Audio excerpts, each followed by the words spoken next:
انتهى.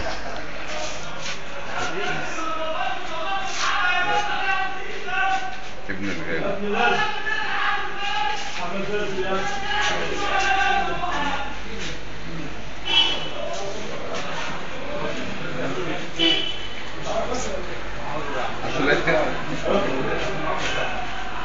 في شوكو كده ولا في حاجة؟ لا لا لا لا ولا يهمك اقطع.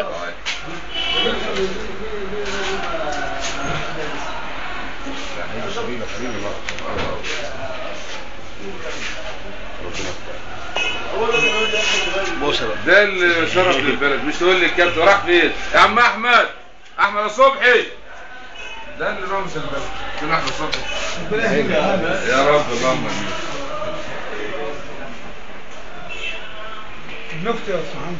ده مستغربني ابو زعفر، ما دام حاجه تنشر زعفر ابو زعفر، انا بيت جنب بيت مجدي عشان ماليش في الكرافه، بس بتابعهم كويس يعني. ما انا عندي في الاسانسير وفي المترو في على السلم في قسم الرياضه عندي كل نجوم مصر، بس ماليش فيها يعني. طول عمرك كلهم عناوين ورسومين بس ما يعني مفيش منه.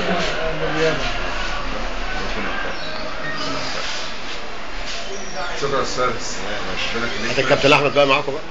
ده احمد صبحي ده فاصل. فاصل الناس اللي مستنيه هنظلمه احنا كده. الناس مستنيه تحت عشان ايه بقى؟ لا معاهم هنا بقى والنبي ثالثهم هنا كده. يلا وين؟ هات بيه برضه هات صمم حاجه على تحت وهو مركز تحت معانا. دي مدينة الحاج علاء فوت علاء صبحي. ايوه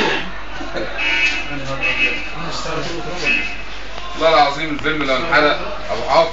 لا مش انا مصوره لي. لا انت بتصور. لو انت بتصور خش يا كابتن كده. ايوه كده اتكلم مع استاذ محمد معايا. انا بصورك كده.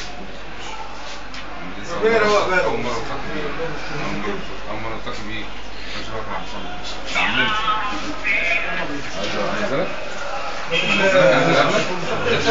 انزل في ظهري. خد يا احمد تعالى.